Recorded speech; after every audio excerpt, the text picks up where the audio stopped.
and I imagine like part of that is relationship building and like referrals, but like what muscle did you build over the last like 11 years to like have like a clear strategy in getting new clients or retaining new clients?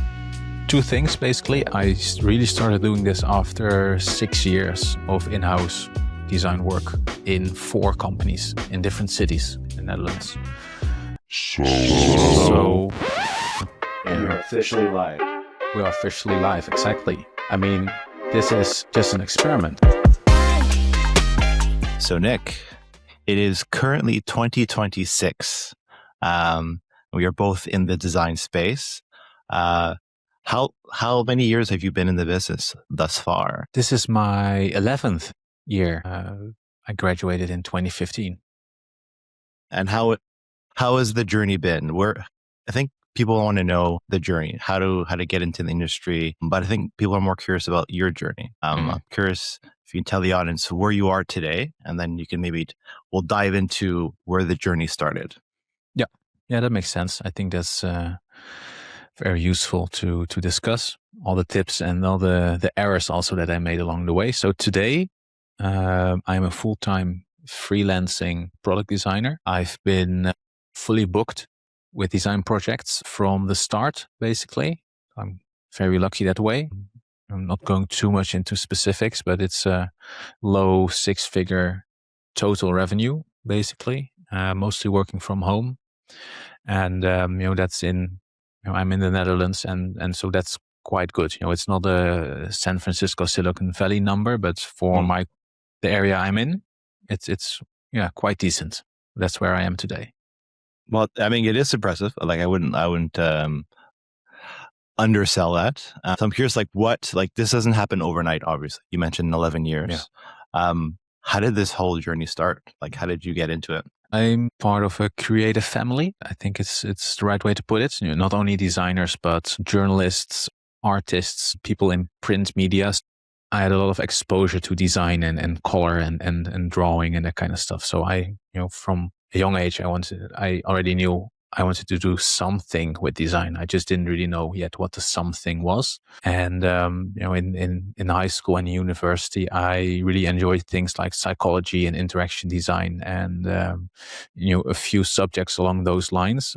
Enjoying means, having better grades than other subjects where I had lower grades, stuff I didn't really enjoy. So, and then without really aiming for it or even knowing that it existed, I had my first internship as a UX designer, and I was like, UX, well, what's that? So it never was the goal, but it turns out that UX became the something in design that I was looking for. And I've been in design ever since. I'm curious, you mentioned like you just stumbled upon the UX position. Like, did you apply for it? Like, how did you stumble upon like getting that position if you had nothing, if you didn't know about it?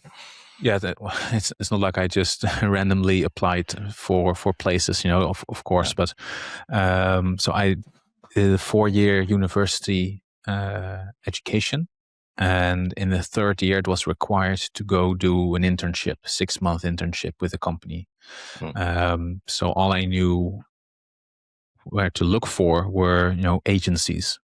And when I say agencies, it's not like the agency you have today, like where it's a solo agency or a website builder. It's like agency in a broad sense. Like they did like brochures and billboards, but also websites, a little bit. So it's a very all-around place. And I just asked them like, hey, you have a lot of designers. Do you support internships for students? Okay. So as a whole, I just ended up at an agency where they had like 4 or 5 spots for interns that would do all sorts of design work. And I just happened to end up on the spot of like the online department of that agency. Okay. And that's where I first found out about UX and what it all means and the things that we think are normal and just second nature today. Like when you applied for this internship, was there like a process there? Did you have to you had to give your portfolio? Did you have to sell yourself? I'm curious how that worked back then. I think I've been quite lucky, to be honest, because it's an agency in the same town as where the university was. So they already had a relationship. So if I called and I told them like, hey, I'm in this school, they're like, oh, yeah, I know the school. We've had a few interns in the years prior, so let's have a chat. So it was very, very loose. Like it was not really, I had to send over examples of work and that kind of stuff. Like once I was in and there was a good vibe between myself and then let's say the manager, only then we would start thinking about like, what's your main project and how are you going to sell it to your school? Because I think that was the bigger challenge. Like, it's not like I had to apply to them, but they had to apply to the school. Like, because the school wanted to make sure that I wasn't just going to do busy work. I had to learn something. So yeah, it's really the other way around compared to how I would look for work today. Yeah, I think I had something similar where they would be, I guess it was part of the program. Like the internship was part of the curriculum. Like you learn the hard skills or you learn the curriculum, and then it's like, okay, next step is on the job training. Yeah, exactly. Yeah. Yeah. Okay. So that's how it started. Like I said, I didn't really know the thing within the design world that I wanted to do, but I really enjoyed that internship. I had a great mentor, the department chief, basically, a very creative person with like 30 years of experience. And I remember in the second week thinking like, wow, I've learned more in these 2 weeks than I've learned in the 2 years in school before. This guy knows so much. And that was a big motivator for me to determine like, okay, I'm going to do this work. This type of design work is what I'm going to do. Interesting. So like, it seems like you were lucky that you had someone to give you kind of guidance there. Yeah. Anything that you do, like you suggest for someone like joining an internship, something you do differently or maybe do more of? Like what, like in the mindset of like someone getting that first internship, like what should they be doing? I think you should really check if you're not going to be doing just the busy work that I just mentioned before. Like I had a school that was very strict to check if that's the case. And also lucky that the place I ended up at, I had a good relationship with the school. But I know that's not the default for most people. So you have to really check and then ask questions about, okay, what am I supposed to do here? What does it look like? Do you have other interns that I can talk to? It's good to ask a few questions back instead of just accepting everything they throw at you. And then like the first project you got, that must have been like exciting, scary, like what, like a lot different than what you learned in school. Like what was that first? All right, Nick, let's see, you're going to jump on this project. Yeah. Well, not sure what school was like in your part of the world, but for me, each quarter you had a main project. So you had 13 weeks or 10 weeks if you remove holidays and that kind of stuff. So you had 10 weeks to do a full project. During the internship, you would be lucky if you had 10 days to do the full project. Right. Yeah, so in the first week, I would really sit down and bring my notepad and my pencils, and I would start to think and make notes and do research and do desk research and talk to people. And then I really hit a wall where they told me like, well, you have nothing yet. Where's the first mock-up? Where's the brainstorming? Did you plan the workshop yet? And I was like, no. School taught me that's only step 3. I'm at step 1. And they were like, nope, that's not how it works in the real world. So that was very revealing to me, but also kind of scary, because I felt like I would get a bad grade, because all we were going to talk about was structuring of the work and not really reviewing the actual work. I didn't know for months if the websites and the web shops that I designed were actually, from a designer's perspective, sound. All we talked about was you should do this first and do this quicker and this thing later, or not do this thing at all. So yeah, a roller coaster for me. But still, I think if you're a designer, if you want to end up at the position where I'm at today, freelancer and fully booked and all that kind of stuff, a internship is really an accelerator for you. Like hitting that wall perhaps was the best thing that could have happened to me. Because it really woke me up, basically. Yeah, which happens when you run into a wall. I mean, you probably wake up from it. Yeah, because that disconnect between like, yes, there's step 1, 2, and 3. What we learned in school. That must be exactly how it is in the real world. And then we know this now. It's like the steps are optional or they change order depending on the project that you're working on. Yeah. Yeah. Yeah. That's what I'm noticing during the job now, because we're talking so much about how AI is changing things. And some people are like, well, design thinking it's dead and blah, blah, blah. I don't think it is. But what I'm noticing is that in the real world, it's figuring out what you want to do. That's talking, then figuring out what it's supposed to look like and how it's going to work. That's Canvas / Figma / whatever. Yeah. And then phase 3 is building / validating. So that's that 1, 2, 3. It's much quicker compared to the 1 until 5 that I've learned in school. Yeah, the building happens probably immediate or not sooner. Mm. And even on the design side, probably building something, I can just build this quickly to validate.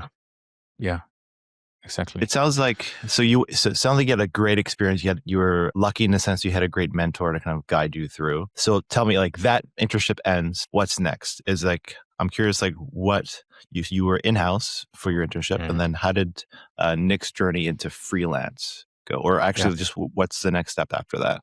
Well, next step is doing the rest of the education, but let's skip that. So it's just the final year, and that's more of the same, another internship and, a few more subjects to do. But at some point I had this piece of paper, my diploma, that I have my, proof that I've done this thing. That's something, first of all, that I think is really, it's something you really need to have. I think a formal education over a boot camp, like if you're starting from scratch, it's not what people want to hear.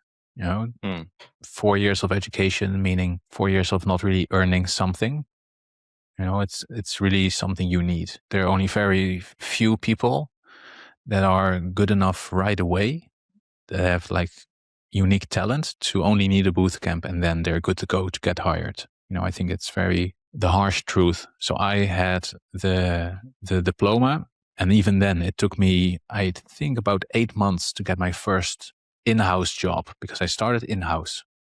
Right. And again, also a moment of luck. You had like the managing director and his right-hand man. Like I spoke to both of them. The right-hand man, like a tech person, he was like, don't hire him. Don't do it. Okay, interesting. But then the director, he told me like, no, I have a gut feeling about this guy. Let's give him a go. Let's see what he can do. So I had a very small contract. So like I worked part-time for them on demand. So if they needed me, they felt like there's a project, they were like, okay, Nick, you can come in 2 days a week for the next month, at a starter salary. So it wasn't much, but it was something. And after 8 months of looking, I really, took that opportunity to finally have something to do, even though it wasn't big enough to leave my parents' house, for example. Right. Was it was there negotiation in terms of like the salary? It was like, just take, this is what we're giving you. I was so junior and so happy that I got to the stage of, having an offer, that I just said yes on the spot. Fair enough. Yeah. So I don't know if there was room to negotiate. Probably there was, but I didn't have a strong position, because I was the junior and there was a 1 versus 1 vote, yes versus no, to allow me to try. So not really, but we have like minimum wage and that kind of stuff. So it's they cannot really mess you up. Was there any expectations at this point of like what my salary should be, or were you really in the mindset of, let me just find a job, so like just get my foot in the door? Well, I only have that kind of strategic thinking in hindsight, because at that moment you have to imagine, like I was early 20s living at home because I was in school still, so I had like no salary, and then school was finished, so I had nothing to do the whole day. Right.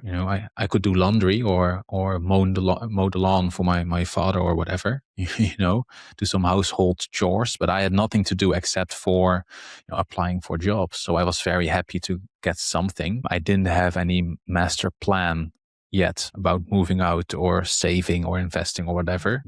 I was just happy to get a job, because that felt like a lot of pressure at the moment.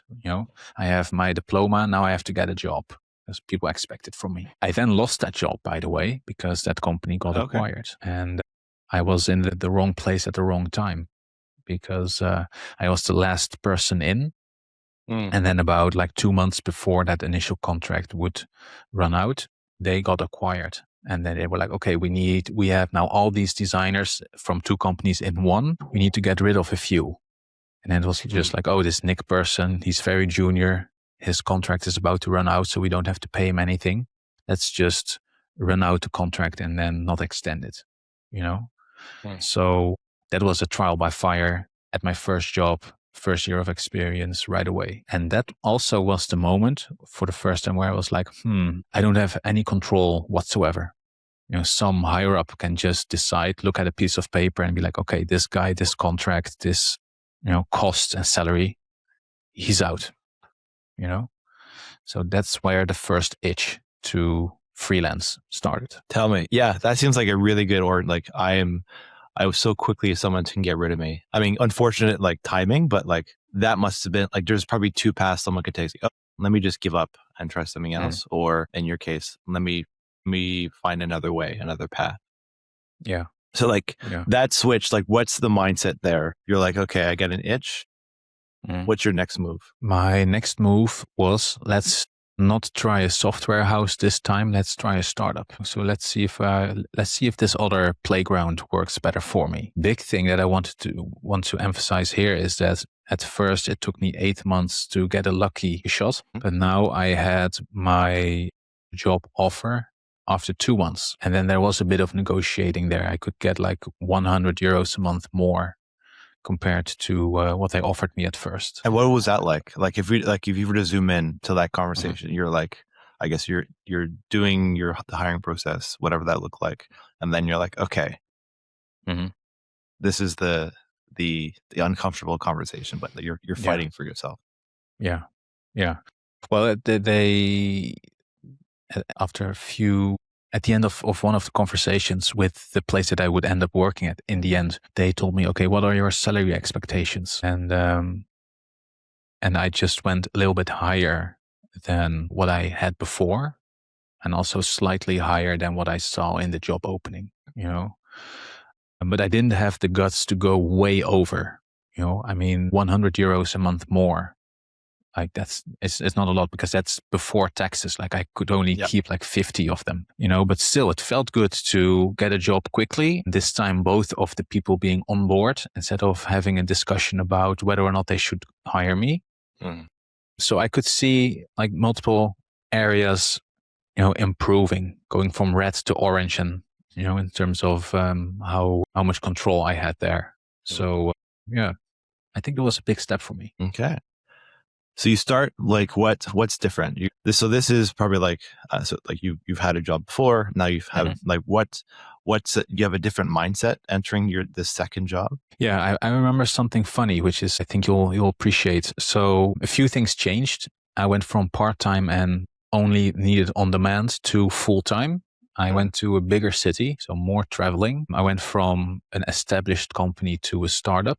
I was the first hire. So all of that is different. They expected more from me because both founders were tech people. They had no understanding of design except for this gut feeling of, I need a designer now, because the startup thing, it looks like it's designed by a developer. I think the look. Yeah. You can see when something is developed by designed by a non-designer. So more pressure. But the thing that was quite funny actually is I was so used to working in an established company with clients that after talking to the founders about their knowledge of the product, I thanked them like they were a client. At the end of a user interview or a client interview, you always say like, thanks for your time. And then they had to laugh a lot because, why are you thanking me? We're colleagues, So that was a silly adjustment moment for me. Oh, wait a minute. I don't have to thank these guys. They're not clients. I don't want to say friends, but we are colleagues. Yeah. So that was a big mind shift for me. Like, wait a minute, I'm talking to different kinds of people now. Yes. Because you're not like, you had colleagues before, but it was probably more client interactions because that's who you're kind of gathering information from. But like this time you're like part of a team. Yeah, exactly. Yeah. In the previous job, you would go to the user, visit them, have a day with them to see how they interact with your software, but they have to go out of their way to make time for you. It's distracting to have someone from the office there, so at the end it's only polite to say, hey, thanks for your time, and if you have questions, reach out, blah blah blah, that kind of stuff. I told my colleagues the same thing, so that was very strange, but it was a reflex to me. It was second nature. I mean, fair enough. But also, it's polite, so I don't think any harm in that. So first job I lost because of acquisition. Second one at this startup, still in-house, by the way, I lost because the startup ran out of funding. And when I say funding, it's one of the founders funding out of his own pocket. But then after, I think 18 months or so, 18 months of me being there and the total period of time being longer, there was just no traction. So they decided to really slim down and continue with one or two people, the founders, and maybe one marketing person and an intern, really small instead of 15 people. So we talked about, it's not working. And I was stressed too. I wasn't on my best behavior because I noticed this struggle of, oh man, I don't know if we can keep the lights on next week, Right. So we were all very stressed, and so the relationship was deteriorating. So that was, it was not the best. So we decided to part ways there. So then I was back at square one, no job. A pattern is emerging. Yeah. I mean, you can imagine what that would do to a junior designer's confidence. Hey, I've had 2 jobs and I've lost both. Well, I mean, you're still here, so I imagine you kept going. I mean, which is I kept going. Yeah, it's probably the hardening of your shell, right? So it's the battle wounds of war, to be over dramatic, but you're kind of building your resilience. Is okay, this is happening, but what's the next step? What do we do next? Yeah. So remember, after the first job, I said, that first itch of freelancing, something actually happened after losing the second job. I wrote an article about my experience at that startup. It's really that type of article hey, this happened to me, and here's what I would do differently the next time. So it's perhaps a bit of self-healing. It's good to write about things that happen to you. And before we continue, if you're feeling stuck in your design career, or if you feel like you're doing solid work while no one really notices, we've got a bunch of extra stuff on our website. We're building a community for product designers to actually learn, grow, and get hired, not just scroll and collect more inspiration. There's also articles, checklists, and courses. All based on real-world experience from both of us. No fluff, just what actually works. Check out designtablepodcast.com. The link is in the description. People started reaching out to me hey, Nick, thanks for writing this. It really helped me make a decision. Someone with an offer to join a startup, they decided to or not to, accept it. So what I wrote helped them make a decision. That felt very good. I made something because I wanted to, and then it turns out it was helpful for someone else. So I decided to do more of that. So my freelancing really started with, writing articles, and having sponsorships. And when people reached out to me hey, this was helpful, at some point someone reached out to me hey, I'm struggling with the same thing. Can I, book an hour of your time? Can you coach me or mentor me or, assist me in what I should do? So that's when it first started, but it was very small and I didn't have any online presence. I had a Dutch website for my portfolio, very outdated, but you could see the first saplings coming up out of the ground, of the freelance life. And at this point, are you still living at home? Have you moved? Where were you? I was living I moved out of my parents' home by then. Yeah, so that made it extra stressful to lose your job, by the way, because now I had recurring costs like rent and gas and all that stuff. Okay, so you had a bit more, you're on a bit more ownership over your life. You kind of you're out in the wild, and you need it. You need it. There's nothing to fall back on at this point. Exactly. Yeah, I was 24, 25, something like that. So you have this. You're diving into freelance. What is the strategy? What does that look like? What's you can see the split of my attention starting to appear. It used to be 100% day job, and then it became 99 day job, 1% writing stuff and making things happen. But it's very addictive, because it felt very wow, this is cool. I can build things for people and people enjoy it, and then they, if they want, they can pay me for it. But at this stage, it really felt like a nice little bonus. If I could get 1 week worth of groceries for free, quote unquote free, by helping a few people online, like that felt very good. Like, oh, look at this dinner, and the yogurt and all that kind of stuff. I paid for it by stuff I did on the internet. That felt very good. So I wanted to do more. But I also had the pressure of next month's rent. So I did another full-time in-house job this time. So I had software house, startup. I went to consultancy next. And the reason was that whenever I applied, people told me, well, we're not hiring you because you haven't had any big projects. Well, the startup is just one little tiny thing. And then the software house, before I wasn't there long enough to really have something to show in my portfolio. So I went to consultancy, just, the biggest one I could find that wanted to have me. And I had a bit of luck again. I had someone reach out to me on LinkedIn. I went over there. I had a talk with, a team manager, and we just hit it off. Like, really good vibe just between, like, almost like we're friends right away. And that, I think that really played a part in me getting a job over there. Still one of my favorite managers I've ever had, by the way. And I stayed there for another year. But they were very like back-end developer heavy. And I was like the second designer. But turns out they didn't really have a network within design. And I was a bit culture shocked also with consultancy and how all of that worked.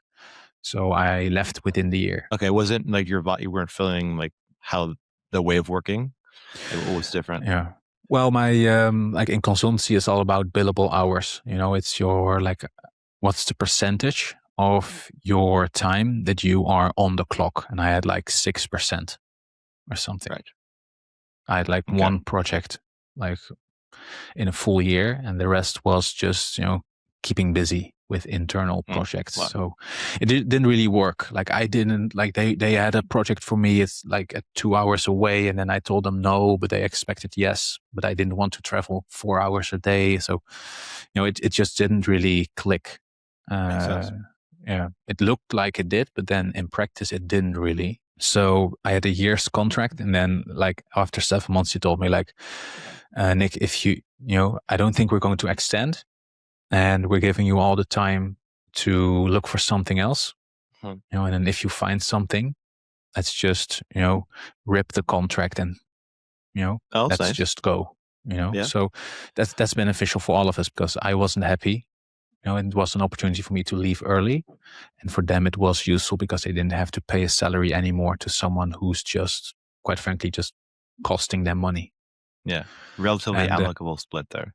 Yeah. I had a good time with those people. The lunch break was fun, and they were all nice people. So no bad feelings at all. But just on a business side, it just didn't really fit in the end. And we were all very mature about it. He's getting the splits are becoming a bit lighter. Yeah. As the story moves on. Yes, yeah, for sure. It's almost a thriller story, isn't it? I'm at the edge of my seat here. Yeah. Yes. Yeah. So then, but I did enjoy the consultancy in the fact that they, people hire you to go somewhere and they wanted you for your expertise. So the final in-house job that I did was also consultancy. And that went quite well. They had, like within the company, like quite a large company, they had more of a design department. So the first consultancy firm, they wanted to build a design department, with me being the second hire, the second designer. So a team of 2. But then the place I ended up at after, they had like, I think 40 or 50 designers already. So they were much more established, much easier for them to find design work. That went quite well, actually, for a while. So the freelance feeling that itch, it cooled for a while, for like 2 years. I kept writing, trying stuff like community and having an ebook, because I've learned quite a few things from all the things that I just told you. Losing your job because of different reasons, not having a good fit after thinking you would have a good fit. So I wrote all of that down and, sold like 100 or 200 copies of a $9 ebook, or, little things. So still a nice bonus, but nothing big enough to survive on. But then after a while, other things happen. So for example, I found out what the consultancy firm makes based on my projects. So you have myself, you have my employer, and then they have their client. So they send me to their client, and then or I didn't know anymore how I found out, but at some point I found out like, okay, they make X amount of money because I'm there. And then I was like, I only keep a small percentage of that. If they can sell me to them, I can sell myself to them as well. Like that was a big eye opener for me. Yeah, I mean, because you're doing the same. Yeah, because you're kind of figuring out the margin, like what's in that Excel sheet. Like, what are we? Like, they're making a profit off of you. Obviously, that's how they run their business. But then you get to see the numbers. That's like, why not charge the same amount, and you get the same person? You'll still get Nick, but I'm still doing the same amount of work. There might not be a difference. And also for the client, it's less middleman. Yeah. So, and again, no bad words or anything about the employers because, of course, like you say, they're a business, they want to make profit. That makes a lot of sense. But it's one of the reasons where I was like, maybe I should do this on my own. And now my billable percentage was like 95 or 96. So I really got into this rhythm of, hey, I can do this. I can sell myself. I can do consultancy work, So yeah, I think that was the big turning point. Like, wait a minute, I can do this on my own. So like in that switch, this is interesting. Like cause you're going from in-house to like freelance. There is a different mindset because you're kind of in-house, you're going in, you get a paycheck and you leave. There's nothing outside of the work. It's like, what were the strategies that you were deploying to kind of find that freelance work or the beginning of that journey? And like, what was different? Like, what's the strategy there as like, you're starting off kind of selling your ebook, which is interesting because it's not tied to your time necessarily. It's like, I do this thing, people pay me for it. And then you're going into this like freelance, like what is this shift mindset and also strategy wise? Yeah. I think what you're saying, you come in, you do a job, you go out, like that's in-house. If you freelance, if you don't do anything, you get zero, you get nothing. So if I take like a week of vacation, that's 25% less revenue while still having costs. So if you want to freelance as a product designer, you have to keep that in mind. Like you're always on, you're always looking and doing. And if you take a break, you have to check for yourself if you can let things go. Like, can you accept that you will lose a bit of your buffer, your financial buffer. It took me a while, which is expected, I think, because it's just such a big change. And over here, nobody really likes you taking risks. So people were like, oh man, are you sure? Do you have enough savings? Don't do it. But after a few months, I was able to just let that go and just accept like, okay, your hourly rate is way higher. So you calculate within the price that you make more money while you work so that you can survive a period of not working. So that's just part of the game. And all of that is not hard. I don't think it's challenging, but it's you have to accept for yourself, like it's part of the game. So you have to accept that you have to do it. If you don't like that part of the job, don't go freelance. And I happen to enjoy it. It's like the thing I enjoy most is building something. And I consider building a business and automating all that kind of stuff and doing better than before. I consider that to be building something in a broad sense. So I enjoy that type of thing. I do my own taxes. Okay. I don't mind. I even enjoy it because it's just part of the business. Very silly. So that's the mindset. Like you're doing, like when you're on the job, like you have HR, you have a legal department, you have sales department. You are all those departments in one. And if we double click on like the sales part, like that's a muscle that you've like over the last like 11 years that you've developed. Like what were the things you were doing initially for like outreach, and like how does that change to what's happening today? And I imagine like part of that is relationship building and like referrals, but like what muscle did you build over the last like 11 years to like have like a clear strategy in getting new clients or retaining clients? two things, basically. I really started doing this after 6 years of in-house design work in 4 companies in different cities in the Netherlands. Yeah. So I had, I think, enough of a network already that I didn't really have to start from scratch. I think starting freelancing from nothing is way harder compared to knowing a few people already. I mean, I could just call a few people like, hey, do you know, I'm going to do this. Do you happen to have some design work coming up? You know, so that's one thing. And you know, once you really start freelancing, you know, you have to be visible. It's something I didn't really enjoy while employed. Like you have to give presentations and workshops, write articles, talk about it online. But it felt like I'm doing this for someone else while, you know, hopefully you get a 1 or 2 or 3% salary increase. So I didn't really feel like I wanted to do that on top of 40 hours of work already. Right. But now if I do it for myself, like hopefully I get more than 2 or 3% extra, you know, because maybe I can find a better or a bigger client. So that's it motivated me more to do all that visibility stuff. But at the same time, I'm also someone who doesn't really like risk. So I started freelancing in the evenings and the weekends, and first, you know, went from full-time to part-time on the day job to see if I can do more. So I had Monday until Friday, but then at some point I removed the Friday from my day job. I went to like 32 hours a week. So that meant I had the Friday and weekends and evenings. And at some point that became big enough that I felt confident enough to make the jump into, you know, handing in my notice and going freelance full time. That must have been big.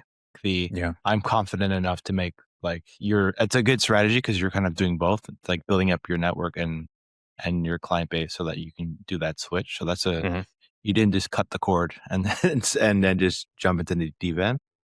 No, I didn't really, you know, I mean, it's silly for a freelancer to don't really like risk, but I think it really helped me. And going from evenings to part-time to making the jump, that took 4 years, you know, so it's not like something you do over a summer. Okay. And looking back for that person who's debating or is currently at the early stage of like going freelance, what is, after this 11 years, like what are the top 3 things that you're like, here, we've talked about your journey. What are the top 3 things they should be mindful of or they should be doing more of that you wish you knew back in the day when you were starting at day 0? I think the visibility bit is important, but not per se in the way that most people teach you. Like you have that basic advice of, you know, just pick Spotify or Apple or something well known and redesign it and share it online. I don't really think that's helpful because it really feels like a school project. Like, hey, I'm supposed to talk about this, and you know, it's a bit rude. You know, you're pointing out someone in public, like, hey, they're doing this thing wrong. You know. Right. What really helped for me is if you go to the place where your potential clients already are. So I joined a community of developers, and then, you know, I had to pay like $400 to get in, but within a year I made like $20,000 based off projects they referred to me because they were sharing work. Like, hey, I'm doing this thing, but I'm kind of stuck. Like, how does that work? And then I didn't go in like, hey, I'm a designer, hire me. I just really send them like a reply, like 5 or 6 paragraphs and a quick mock-up, like, hey, this is what I should do or what I would do for these reasons, and this is what it looks like. And then at some point you get a message like, hey, I saw you you commented on you know, on John's post. You know, I have the same thing. Can you help me? And then that's the moment where I was like, yeah, of course. You know, I have this, you know, a package deal, or I can do a review for you for $500. Like, they were like, oh yeah, of course, because you're in the community, you have to pay to get in, so they know you're serious. Yeah, and they've seen the proof of you helping someone else in that community, so they're far more likely to give you, a stranger, money to do something.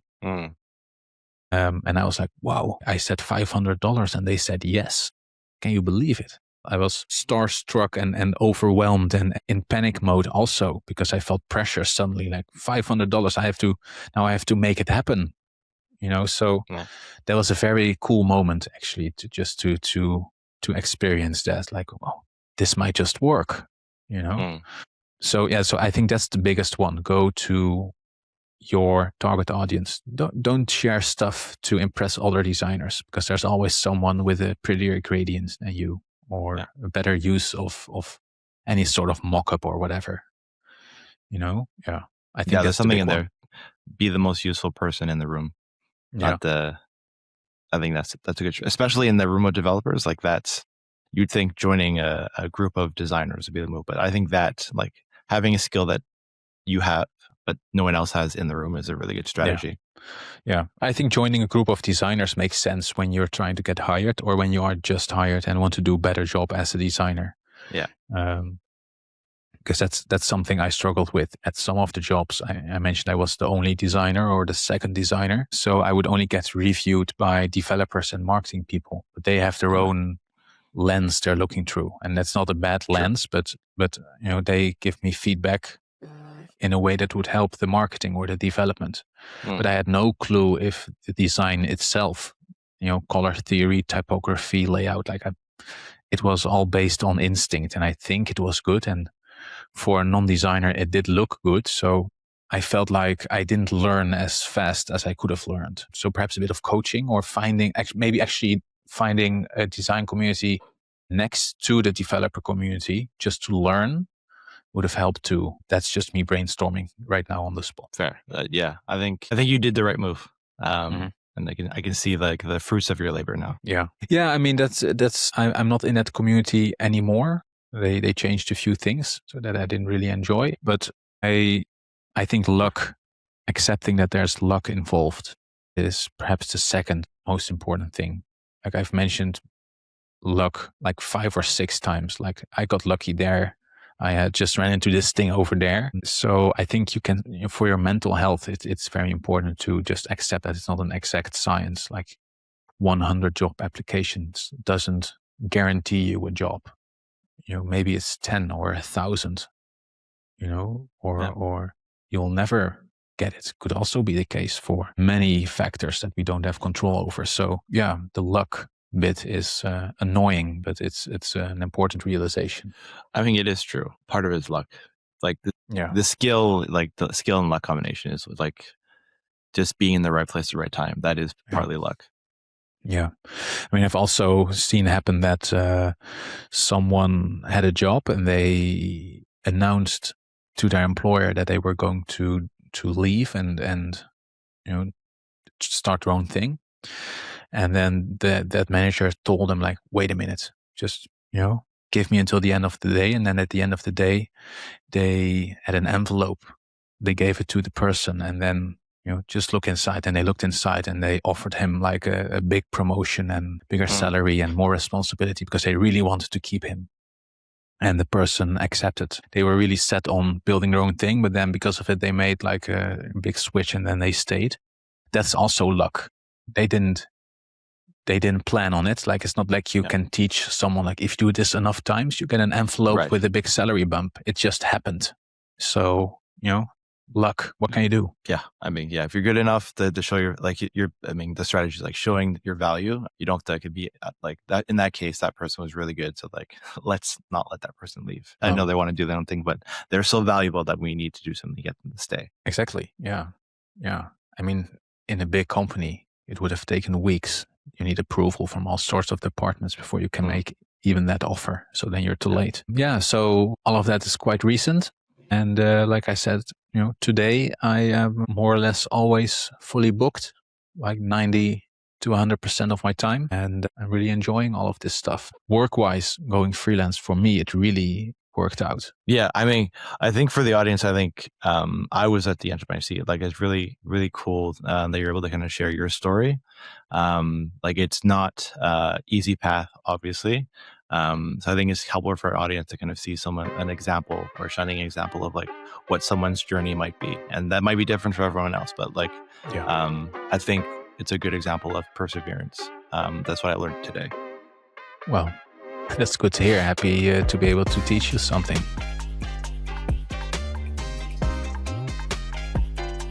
All right, that's another episode in the bag. Yeah, great episode. By the way, if you're stuck second guessing your work or trying to figure out your next move, drop a question in the comments or leave a review. We might actually feature you in one of our future episodes. And if you got any value from this episode, hit subscribe wherever you're listening. It helps more than you think. You can find everything else, resources, articles, and more at designtablepodcast.com. Thanks for being here. See you next time.